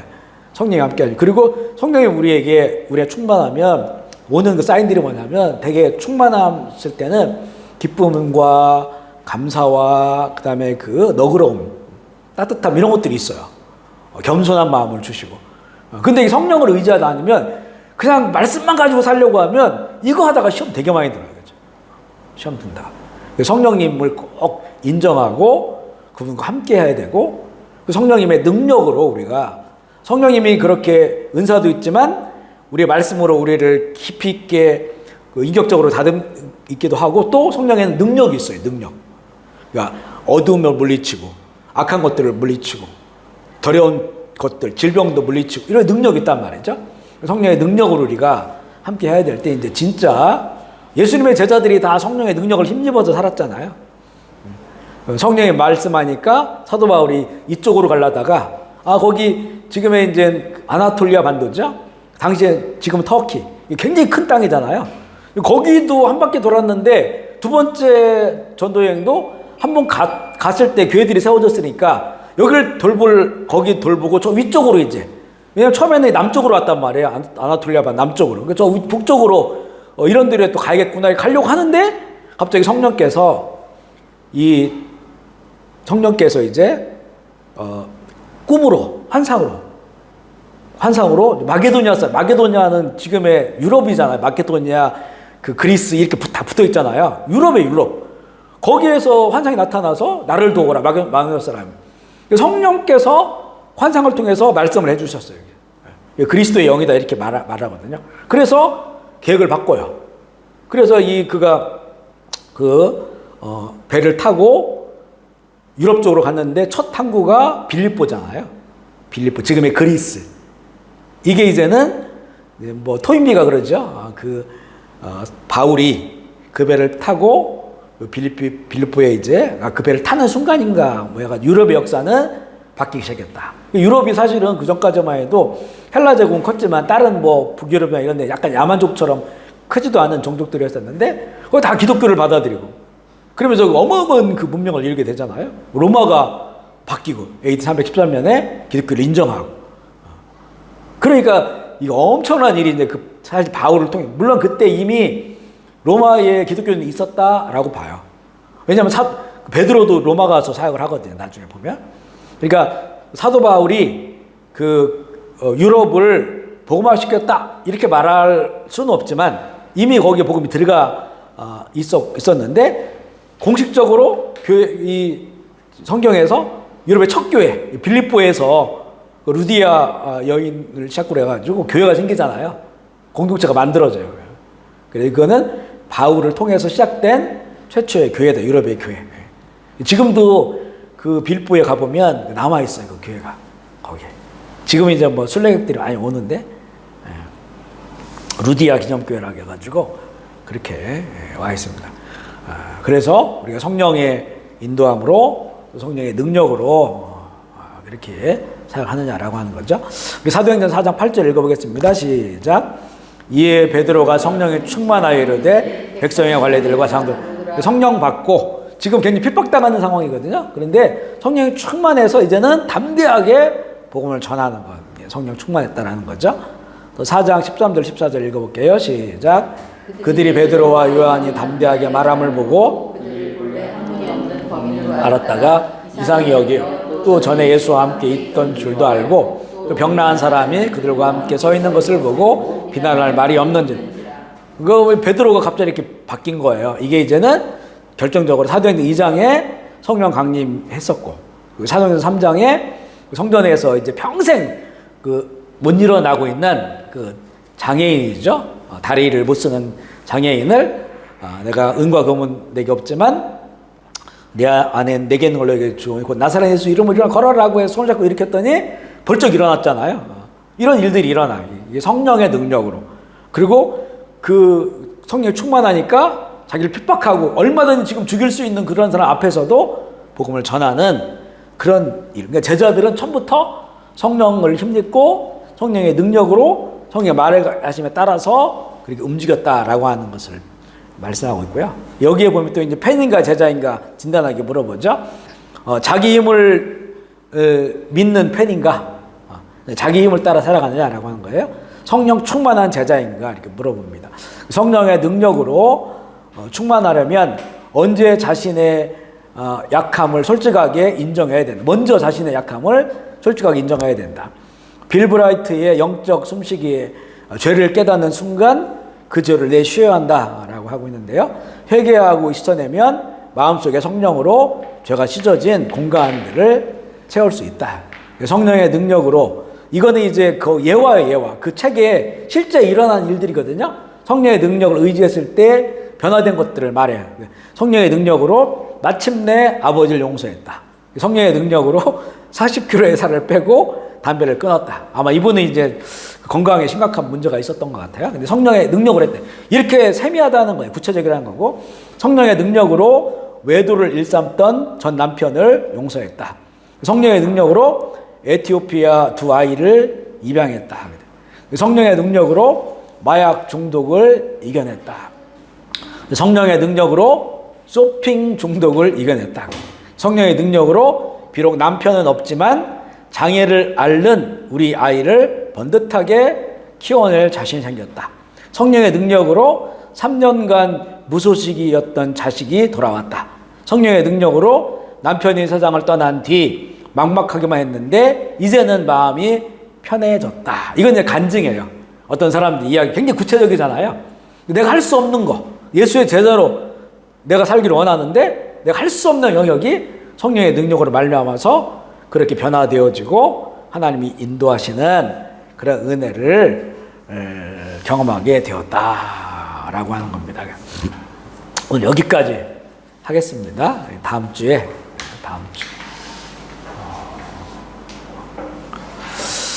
다음에 이어서 나머지 하기로 할게요. 오늘 이 말씀을 지금 기억하시면서 기도하기 원합니다. 팬인가 제자인가 우리 새 벽두부터 우리가 좀 물었던 질문인데 이 책의 그런 내용이죠. 우리에게 시사하는 바가 큰 것 같아요. 내 정말 팬으로 따라가고 있느냐? 아니면 진정한 제자로 주님을 따라가고 있는가? 여러 가지 이제 점검해 보기도 있고 여러 가지 비춰보는 거예요. 이거를 우리가 나누는 것은 이걸 알으라고 하는 게 아니고 그렇게 나를 적용해 봐야 된다라고 하는 거죠. 실제 이 자료들이 이제 나눠졌으니까 이 자료들을 보시고 한번 이제 자기를 점검해 보셔서 우리가 올해 더욱더 좋은 제자로 나아갈 수 있도록 하는 그런 좋은 시간들이 되길 원합니다. 이 시간에 결단하면서 우리 주의 이름 부르고 통성으로 같이 기도하시겠습니다. 하나님 아버지 감사합니다. 우리 2026년에 우리를 좋은 제자가 되라고 부르신 주님, 우리 그 말씀을 따라서 우리에게 주어진 이 책을 가지고 함께 나누었습니다. 우리가 이곳에서 우리에게 질문하는 여러 질문들 가운데 우리가 진솔한 마음으로 서게 하여 주시고 그래서 하나님이 정말 기뻐하시는 우리 예수님을 따르는 것에 있어서 정말 좋은 제자들로 주님을 따를 수 있도록 우리를 점검하고 우리를 바로 볼 수 있도록 주님 도와주옵소서.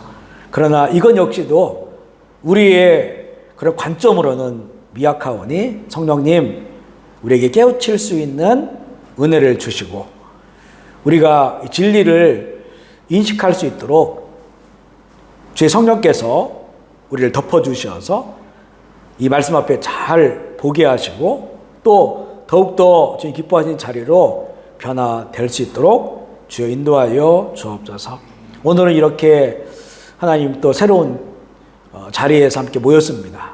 주님 우리에게 이 허락한 귀한 이 처소를 주께서 기억하여 주시고 정말 이곳에도 믿음의 기업이 오니 주님의 좋은 제자들이 이곳에서 일어나게 하여 주셔서 이 기업의 주께 복을 받고 또 풍성한 기업으로 자라날 수 있도록 주님 도와 주옵소서.